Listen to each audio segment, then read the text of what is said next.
Welcome to Chillin' 101. We hope this video helps. You start by making sure you have owner or admin rights. Without them, you cannot delete a repo. Once done, backup code and assets by cloning or downloading a zip so nothing is lost. Next, sign into GitHub and open the repository's main page.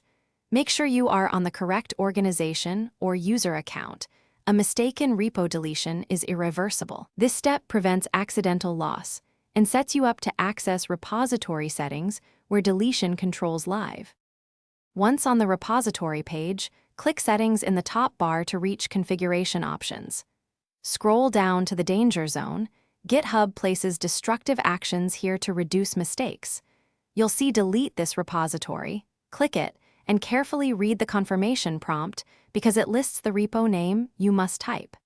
You type the repository name exactly to confirm. This prevents accidental deletions and ensures you understand the scope of removal, including issues, forks, and pages tied to it.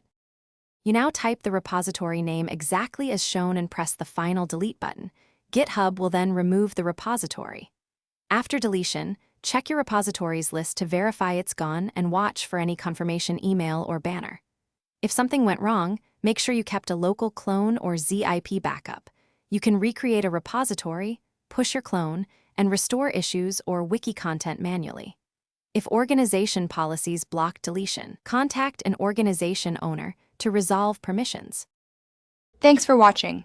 Consider subscribing if we helped you.